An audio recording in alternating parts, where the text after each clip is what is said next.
You're tracking your calories, you're logging everything you eat, but you're still not losing any weight. But here's the problem. You're not actually tracking your calories properly.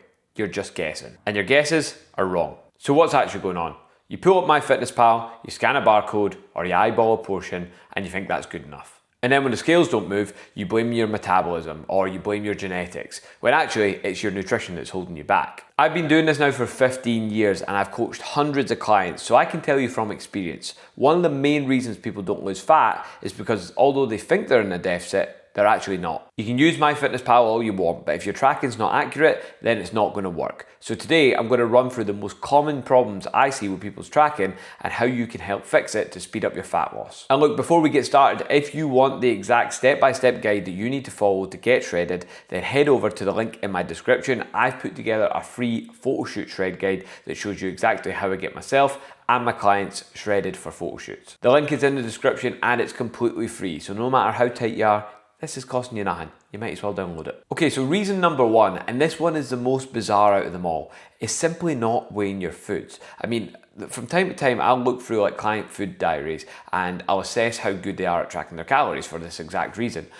And I go into it and I'll just see like random portion sizes that just don't even make sense. So then I'll ask the question, well, are you weighing your food out? Oh no, I'm just putting the type of food in that I'm eating. I'm just kind of eyeballing it. I'm just guesstimating. That's simply not going to be good enough. You can't just guesstimate it. Even me, who's been calorie tracking for a very, very long time, even when I eyeball things, I can be wrong. It's hard to get it right. So we need to be accurate. We need to get a set of weighing scales, a set of kitchen scales, which you can get off Amazon for like 10 quid. As simple as that, get it delivered to your house the very next day. And then we're going to set the scales to 0, we're going to put the food on it, and we're going to weigh the food out so that we know what our portions are. Now, another mistake, a sub-mistake from this one that we might want to add in is how you weigh your food, because a lot of people get this wrong, okay? So most of the time, it makes more sense to weigh raw and then track raw. For example, if you are having 100 grams of raw weight rice, you want to track it as that, okay? Because cooked weights will be different to raw weights. And things like rice and pasta, they're the kind of things where people get this wrong. I've seen it in client food diaries again, time and time again, where someone's put like 100 grams of pasta, for example, and they've given it like, say, 172 calories. And then I ask the question, is that 100 grams raw weight or cooked weights? Oh, it's 100 grams raw weight. Well, 100 grams raw weight is going to be a hell of a lot more than that. It's going to be double that. So again, you could be getting your tracking wrong by up to, 170 calories a day, as simply as that, by getting raw weights and cooked weights mixed up. And then to lead on from that, another thing I see is people tracking like 1 tablespoon of peanut butter, for example. My tablespoon versus your tablespoon could be very different. One could be stacked very high and one could be very shallow. So again, there's going to be a massive difference in the calories there because peanut butter is going to be really calorie dense. So as I say, the fix is simple. Buy yourself a set of scales and start using them immediately. Mistake number 2, and this is a big one. It's not tracking cooking oils, sauces, seasonings, drinks, anything that has like quote unquote hidden calories, because essentially they're not hidden. They're on the package most of the time. It's just these are things that people forget about, okay? So again, you could go cook yourself a chicken breast and cook it in 20 grams of olive oil and just count it as a chicken breast, which again would be inaccurate. So again, we'd want to get the grammage of that. We'd want to weigh it, 180 grams of chicken breast, okay? But if we've cooked it in oil and we don't track that oil is going to be high in fat, which again is going to add a bunch of calories onto that. So if we're doing that every day and we're getting that wrong, that's a lot of calories, and that can add up to take you out of your deficit. Sauces are the same. I mean, it could be tomato sauce, it could be hot sauces, it could be mayonnaise. Some are going to be higher in calories than others,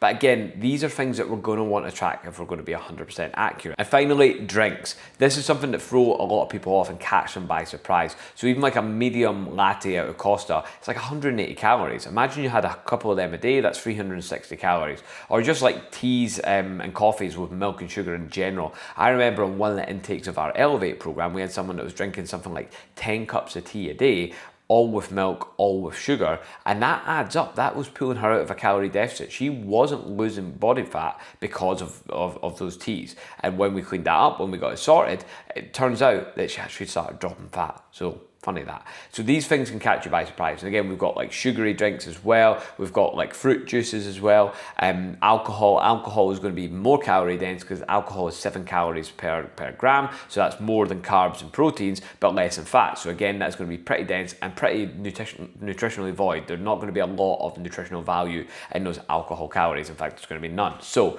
again, these are wasted calories. These are calories that are not going to do anything for you when you're in a deficit. They're not going to make you feel fuller for longer. They're not going to help you out from that point of view. So we need to try and cut them out, or at least be aware of them and make sure we track them. Mistake number 3 is blindly following the app and trusting what the app says. So when you put a food into MyFitnessPal, let's just say an apple, for example, right? You'll just put that in there and you will trust that the macros on MyFitnessPal are right. But anyone can add an entry to MyFitnessPal, and just because they do it doesn't mean that it's right. And I see this a lot of my clients. So sometimes the math doesn't match. So if you've got 1 gram of protein, and you've got 1 gram of carbohydrate and 1 gram of fats, that should add up to 17 calories, because protein and carbohydrates are 4 calories per gram and fats are 9 calories per gram. So that's the math. That's how that works, okay? But whenever I add an entry into MyFitnessPal, I could get that math wrong, because you put in the protein, carbohydrates and fats, and you also put in the calories. And if you've done your math wrong, then that's going to make that entry wrong. So sometimes for my clients, when they enter their data from their calorie tracking app into our spreadsheets where we track the data and we track the progress, sometimes the calories don't add up, because I've got a formula in there that makes the macros into the calories. So sometimes they'll say, oh, well, the calories on MyFitnessPal are different from the calories on my sheet. This is why. There's going to be an entry on there that isn't quite right. And again, I've seen people on MyFitnessPal just be lazy and they've put like the calories in for an entry, but no macros. So again, the same thing happens there, because it doesn't add up. So we have to be really careful, and we have to be really stringent with what entries we're using on MyFitnessPal. I tend to find it's a lot worse for that than like the Chronometer, which is a lot more accurate. But any calorie tracking app that you use, you need to do your due diligence, and you need to double check that your entries are correct. Otherwise, you could be leaving progress on the table. Mistake number 4, it's all the little bits. It's when you're making food for the kids and you have a wee bite of what they're eating. It's a wee biscuit here and there. All these things that go untracked that people miss out, and they kid themselves on that don't have any calories, or they say, oh, it'll not make much difference. But it does, because again, you have like a biscuit, let's just say it's like 80 calories for a biscuit, or you have like a handful of nuts, let's just say it's 160 calories for that, and you're doing that 2 or 3 times a day. That could easily be adding up to 300-400 calories throughout the day. You do that every day of the week, again, that really starts to add up, and that's enough to pull you out of a deficit. But this is one I see a lot. People just kid themselves on, and they basically report a lot less calories than what they're actually consuming. There was even a study on this, a study of people who reported that they were having 1,200 calories a day and not losing weight. But funny enough, when they actually checked it, they were eating closer to 2,000 calories per day. So again, we see this all the time. People kidding themselves on, under-reporting, when in reality, they're eating a hell of a lot more. And the fix for it is simple. Anything that goes in your mouth, anything that consumes calories at least, make sure it goes into your MyFitnessPal app or whatever calorie tracking app that you're using, because nothing is insignificant. Everything must be tracked. If you're not losing weight, you're watching this video and you're trying to figure out why, make sure you track everything, and make sure you track it accurately. Use your weighing scales. Because right now, if you're not doing that, then you're just guessing, and you're guessing wrong. That's why you're not losing any weight. And mistake number 5, you're simply just not making adjustments to your diet as you go along. This is something that a lot of people miss out. They think just because they've went onto a calorie calculator online, or they've asked AI what their calorie deficit should be, that's it. They just stick to that deficit and stick to it forevermore. That's not the way that it works. When you're dieting over time, your body finds ways to preserve the calories that it burns, okay? So if you're consuming X amount of calories and you're burning X amount of calories, and that means you've got this deficit between here, well, actually what happens is the amount of calories that you burn, that comes down over time until we get a stalemate, okay? And essentially then you're just sitting at a lower maintenance. So what you need to do is you need to bring the calories eaten down to create a new deficit, okay? And again, over time, the calories burnt will start to come down. Your body will find ways to be lazier. You'll sit more than you stand. You'll maybe not train as hard or as intensely. You'll not do as much sets and reps. You'll find a way to preserve those calories.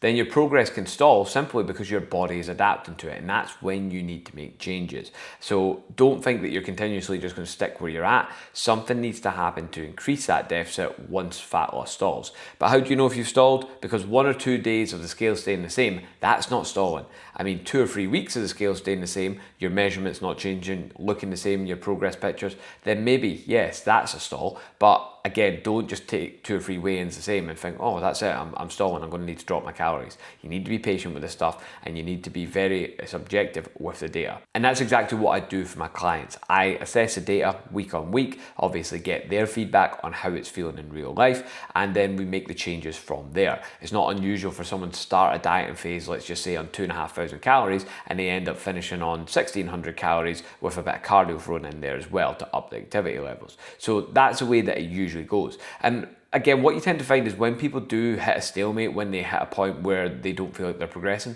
most people are going to feel like they want to give up. Most people are going to question the process. And again, a lot of people will never get past that. So again, that's where having a good coach on your side can really help you out, can pull you through those points of low motivation, help you keep going, and help you make the right changes to progress your physique.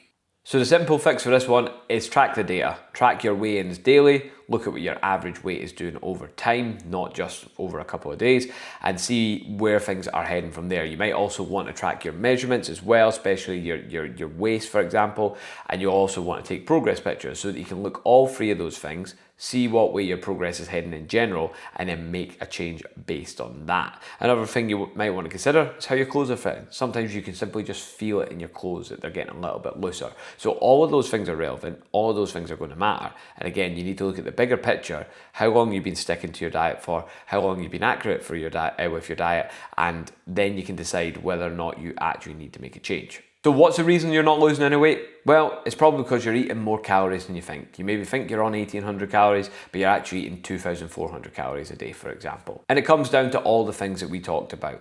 Not weighing your food properly and tracking accurately, missing out things like cooking oil, drinks, sauces, seasonings, blindly trusting the wrong entries on MyFitnessPal, grazing throughout the day on things like biscuits and not logging it, and not adjusting your actual calorie deficit for a long time. So of course you're not losing weight, because you're not actually in a deficit. But the good news is that this is all very fixable. You can simply buy a set of scales for weighing your food. You can make sure you weigh your food raw and track your food raw.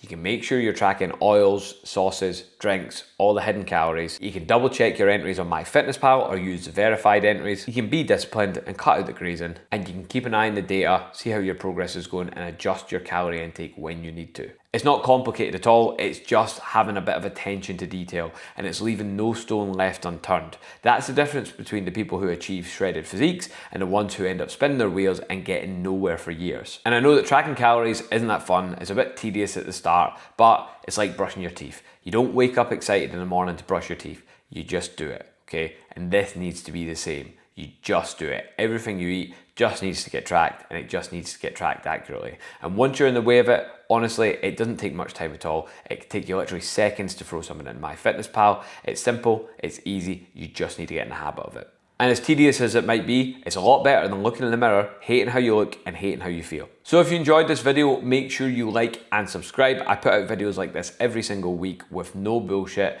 fitness advice to help you make the most of your physique. And remember, there is a free step-by-step photo shoot shred guide in the description. Go ahead and download it, it's absolutely free.